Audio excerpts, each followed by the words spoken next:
بسم اللہ الرحمن الرحیم۔ تمام تعریفیں اللہ ہی کے لیے ہیں، وہی نیک لوگوں کا ولی ہے۔ میں گواہی دیتا ہوں کہ اللہ کے سوا کوئی بھی باحق نہیں، وہ یکتا ہے، اس کا کوئی شریک نہیں۔ اور میں یہ بھی گواہی دیتا ہوں محمد صلی اللہ علیہ وسلم اللہ کے بندے اور اس کے رسول ہیں۔ یا اللہ ان پر، ان کے حال اور تمام صحابہ کرام پر رحمتیں، سلامتی اور برکتیں عطا فرما، آمین۔ روحانی وظائف کے تمام بہنوں اور بھائیوں، السلام علیکم۔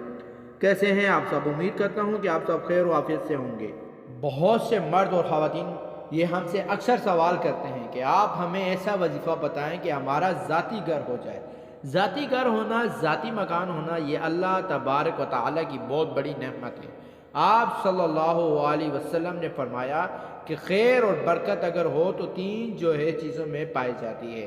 سیدہ عائشہ صدیق رضی اللہ تعالیٰ عنہ راوی ہیں کہ عورت میں، مکان میں، سواری میں، ان تین چیزوں میں خیر اور برکت ہوتی ہے۔ گھر میں بھی ہوتے ہیں، بعض گھروں میں انسان بہت ترقی کرتا ہے اور بعض میں جا کر انسان تنزل کا شکار ہو جاتا ہے۔ بعض اوقات شادی کر کے انسان کو بہت ترقی مل جاتی ہے، بعض عورت اس کی خیر کا ترقی کا باعث بن جاتی ہے۔ اور بعض سواریاں، گاڑیوں اس زمانے میں اونٹ اور گھوڑے وہ انسان کی ترقی کا باعث بن جاتے ہیں۔ اپنا گھر ہونا یہ کتنی بڑی نعمت ہے۔ یاد رکھیے، پہلی چیز تو یہ ہے کہ اللہ نے انسان کو ایک عمر عطا فرمائی ہے اور عمر کا ایک حصہ دیا ہے کہ اس میں وہ معاش کو تلاش کرے۔ قرآن کریم میں معاش کو، رزق کو تلاش کرنا کہیں بھی منع نہیں کیا، اور انسان اللہ کے لیے ایک وقت رکھ دیا کہ میں آپ کو مثال دیتا ہوں۔ میں بیت اللہ کی چابی بردر شیخ عبد الرحمن بن صلاح الشبی کے ساتھ ایک مرتبہ کھانا کھا رہا تھا تو آپ نے تھوڑے غصے کے ساتھ جو ہے مجھے کہا کہ دیکھیں، میری زندگی کی اب تھوڑے دن باقی ہیں، میں نے اپنے آپ کو سیٹ کرنا ہے۔ میں نے کہا جی آپ کیوں پریشان ہیں، دن کیسے کم باقی ہیں؟ انہوں نے کہہ دیا کہ میں 40 سال کا ہونے والا۔ ہمارے عربوں میں مقولہ ہے 40 سال تک جو آپ کو سیٹل کر لے گا وہ آگے کی زندگی میں پرسکون رہے گا۔ جس نے 40 سال تک اپنے آپ کو سیٹل نہیں کیا تو وہ آگے پریشان ہی پریشان رہے گا۔ تو ہم 40 سال تک محنت کرتے ہیں، اس کے بعد محنت نہیں کرتے، بعد کی زندگی ہم سکون کے ساتھ اللہ کے ذکر میں اور عبادت میں گزار دیتے ہیں۔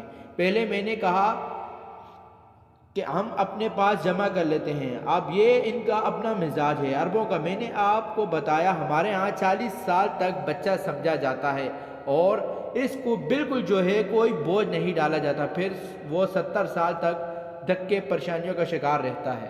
یاد رکھیں میری بات، ذاتی مکان اختیار کرنا، ذاتی مکان کے اللہ سے طلب کرنا، یہ قرآن اور سنت میں کہیں ناجائز نہیں۔ حضور نے سیدہ فاطمہ کے لیے گھر اللہ سے مانگا اور ابو طلحہ انصاری نے مسجد نبی کے قریب گھر وقف کیا۔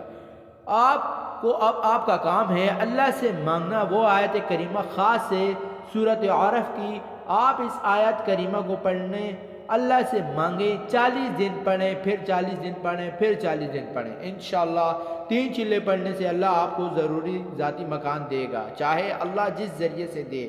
اللہ دینے والا ہے، ہم مانگنے والے ہیں۔ وہ آیت کریمہ کیا ہے؟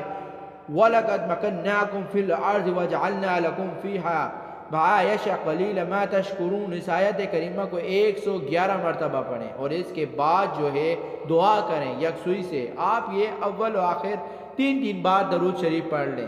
خواتین بھی پڑھیں، مرد بھی پڑھیں، تو بچے ہیں تو بچے بھی پڑھیں۔ انشاءاللہ یہ عمل آپ کو یکسوئی سے کر لیں، اللہ تبارک و تعالی ذاتی ٹھکانہ عطا فرمائے گا، گھر عطا فرمائے گا۔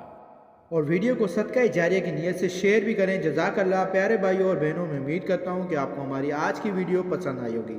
اگر آپ کو ہماری ویڈیو پسند آئی ہے تو آپ سے گزارش کرتا ہوں کہ آپ ہمارے چینل روحانی ورلڈ وظائف کو سبسکرائب کر دیں اور ساتھ ہی لگے بیل آئیکن کے بٹن کو پریس کر دیں تاکہ آپ کے پاس ہمارے آنے والی ویڈیو کی نوٹیفیکیشن بر وقت ملتی رہے، اور سبسکرائب کے ساتھ لائک بھی کریں، شکریہ، اور اپنی قیمتی رائے کا اظہار بھی کریں۔ اللہ پاک آپ کو اپنے حفظ و امان میں رکھے۔ السلام علیکم۔